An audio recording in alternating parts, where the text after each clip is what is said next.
students of first secondary grade. Hello again, studying biology. We have today some of the new cases of gene interaction, and we start with lethal genes. Actually, the lethal genes are the genes which cause death if present in pure state. And these genes could be dominant or recessive. So the lethal genes are the genes which leads to death if present in homozygous state or pure state. And these genes could be dominant or could be recessive. Let's start with the dominant lethal genes. These genes, when present in pure dominant state, they lead to death. And we have here the first example, the color of the fur of the mice.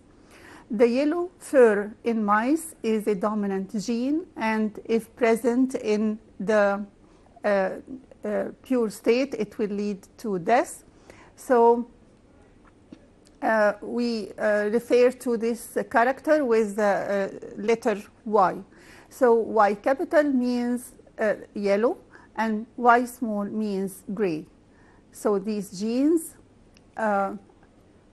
could be lethal if present in pure state. So the capital Y leads to death. Let's see or follow the example.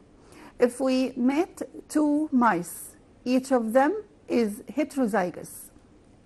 Yellow fur, we will have, as you see in this picture, we will have the gametes, the Y capital, Y small, plus Y capital, Y small. So each individual will give the gametes Y capital and Y small. And the other individual is the same. It will have some of the gametes Y capital and other gametes with Y small.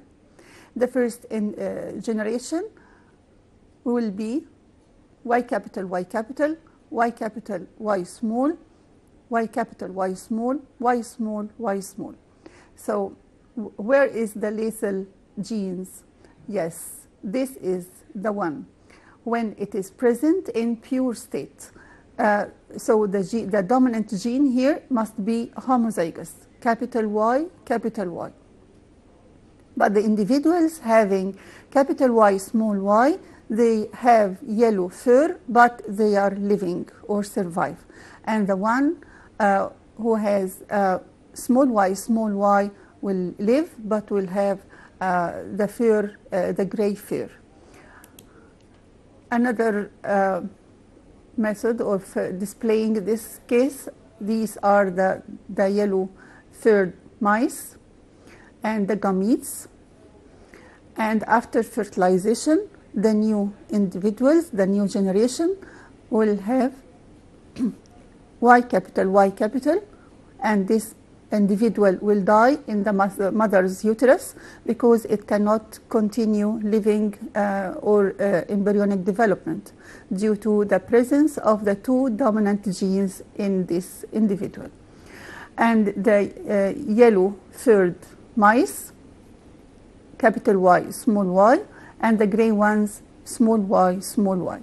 So the ratio will be, yes, 2 yellow to 1 gray, or half of the percentage of the individuals will be yellow and 1/4 is gray.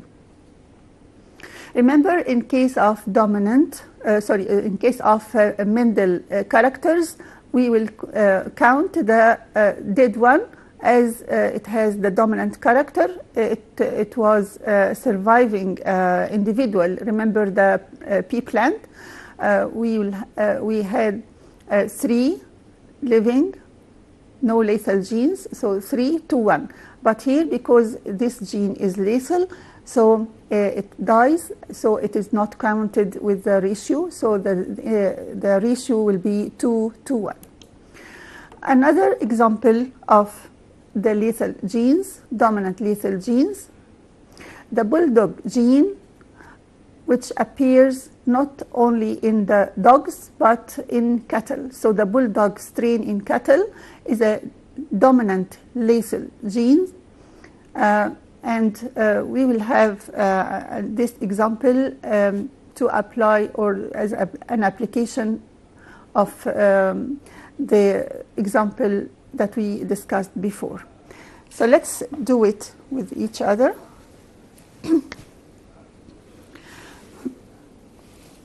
Sorry. The bulldog strain is due to the presence of the gene. We use the symbol B, capital B, for this character, and small b for normal ones. And we will have two individuals. Remember, we start with heterozygous individuals, so capital B, small b, with capital B, small b. Two individuals, these are the parents and the gametes, as we used to do, capital B, small b, with capital B, small b. These are the gametes for the two individuals.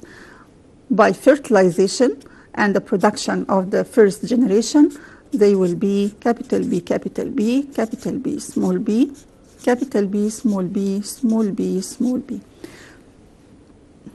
What about this individual? Yes, it is pure in its genes, bulldog genes. So it will die. It will die in the mother's uterus before birth. And what about these individuals? Yes, these are bulldog, but they survive. So these are two individuals, and this one is normal, and it is 1. So the ratio here is 2 to 1, not 3 to 1, because we lost 1 from the dominant cases. Also, the lethal genes could be recessive. What about the recessive lethal genes? These genes, when present in pure recessive state, and of course the recessive state is always pure, remember that, it leads to death. And we have an example here, inheriting the absence of chlorophyll in corn plant. You know, my dear students, that the corn plants or any plant needs to produce the chlorophyll to carry out photosynthesis to survive. And if the plant cannot produce the chlorophyll, the plant will wilt and die. So in this case, as you see in the picture, we noticed that some of the corn plants have green leaves and they can carry out photosynthesis and survive. But this one, as you see here in the picture, has no chlorophyll in its leaves, so it will die after a while. As you see, the seedling grows for some time because it feeds on the food stored in the seed itself, and after consuming the food in the seeds and cannot carry out photosynthesis and produce new food for the plant, so the plant will die after a while. And this is the procedure that we used to do. We refer to the presence of chlorophyll using the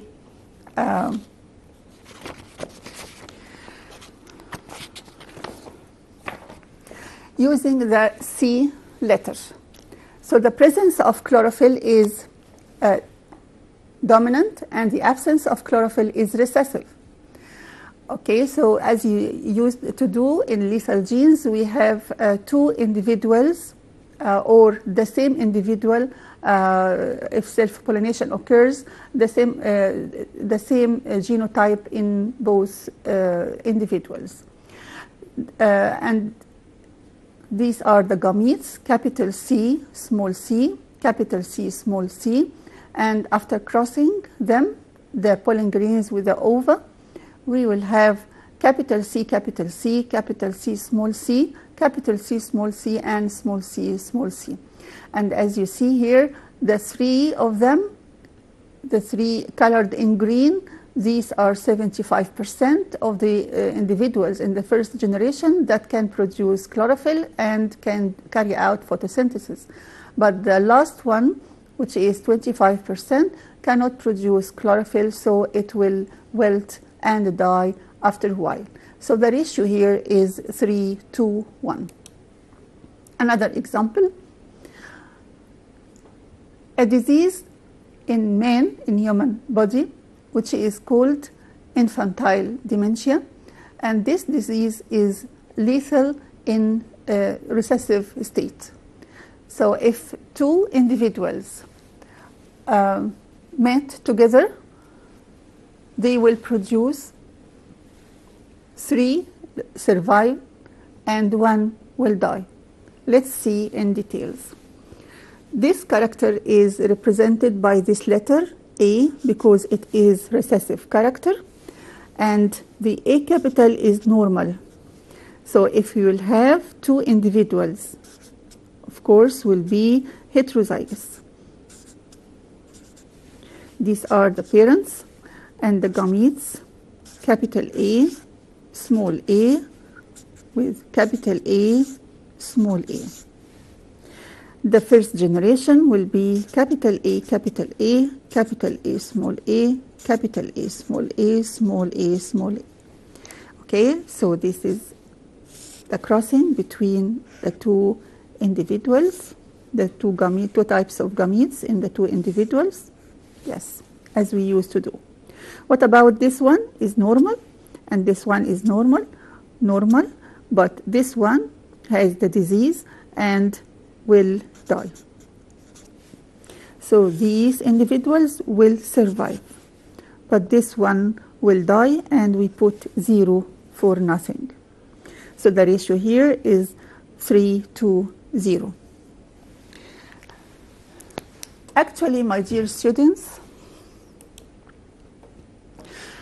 to produce certain character, there must be environmental conditions to let this gene express itself and produce the character. And this is the new topic, which is the effect of environmental conditions on the action of some genes. The researchers has proved that the action of some genes is affected by the factors surrounding the organism. These factors could be air pollution or pollutants, oxygen deficiency, exposure to rays, or other environmental factors such as light and temperature. And these are the environmental conditions that could affect the action of the gene and let the gene express itself or prevent it. We have an example here. These are two groups of plants. We cultivate these seeds in 2 pots. They are similar, the same species, and we put them in similar pots. We treated them in a similar way, except that the first one we kept it in light and the other one is kept in dark.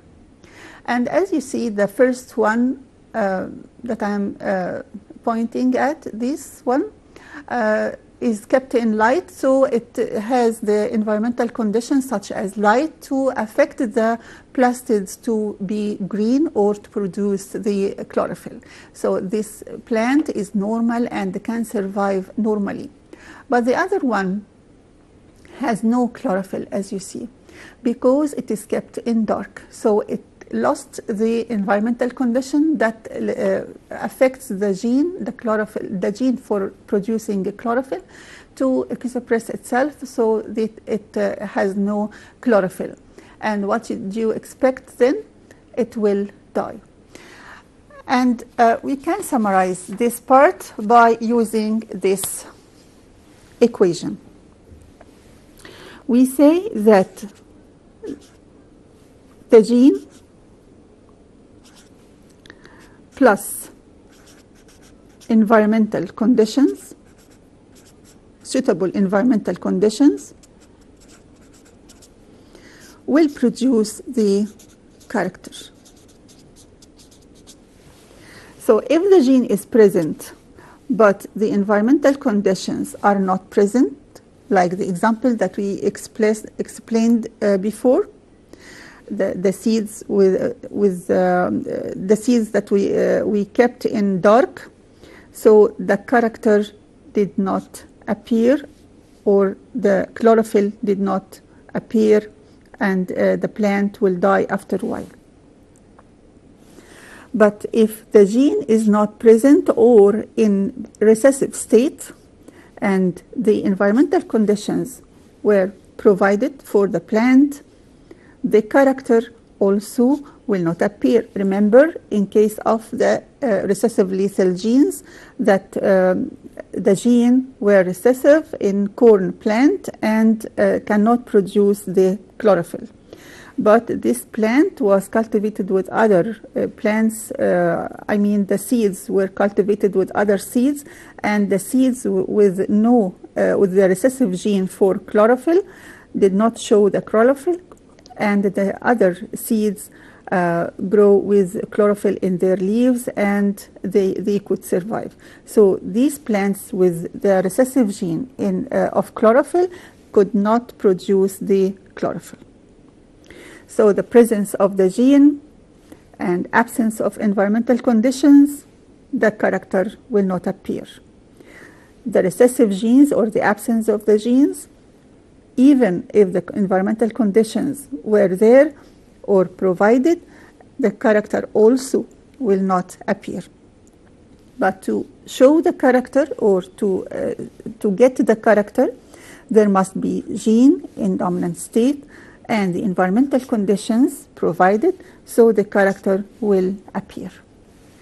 Okay, my dear students, now we finished the last part of chapter 2, and we will start chapter 3, the gene inheritance and diseases. Genetic inheritance and diseases. Now we are discussing, or going to discuss, some information that you have studied before. It's not new.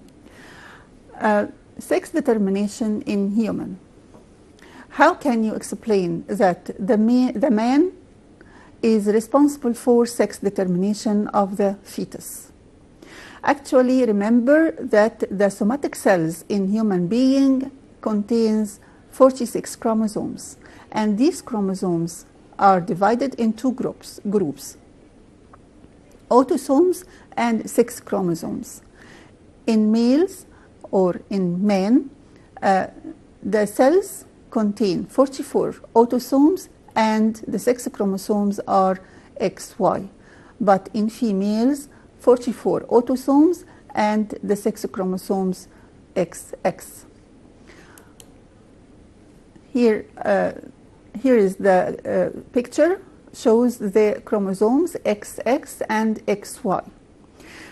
As you see in the picture, the X chromosome is big one and contains two types of genes. And these genes, some of them for production of sex characteristics, and the other genes for the body characteristics. And in male, there is one X chromosome similar to the other X chromosomes in the female, but the Y chromosome in men is very short, and it carries only the genes for sex determination. The chromosomes X and Y are different in shape and size, and the genes that each one carries. The chromosome Y is responsible for the sex determination. Why? Because as you see, as you know, that the female has X chromosomes and the male has X chromosomes, so it's not significant. But the presence of Y chromosome in the individual makes the zygote or the fetus male, but the absence of Y chromosome will produce female. So the male gametes for the man could be 22 plus X and other gametes 22 plus Y. Remember, the whole chromosomal number is 44 plus XY, and the gamete is the cell, reproductive cell, contains half the number of chromosomes, so we'll take half from autosomes and half from the sex chromosomes. And since the sex chromosomes are different, so we'll have two different types of gametes. These gametes in men are sperms. So the sperms could be 22X or 22Y. And the female has one type of gametes, 22 plus X. By fertilizing 22 plus X with 22 plus X, the produced individual will be female, and 22 plus X with 22 plus Y, it will be male. It will be male. Actually, the zygote develops in the mother's uterus, and if the zygote or if the fetus contains Y chromosome, after the week number 6, the presence of Y chromosome makes the fetus produce hormones and stimulate the tissues of the gonads to form the two testes and the other organs for the male. So the presence of Y chromosome develops the fetus or causes the development of the fetus after the week number 6 into male, with male hormones and production of testes and the other organs.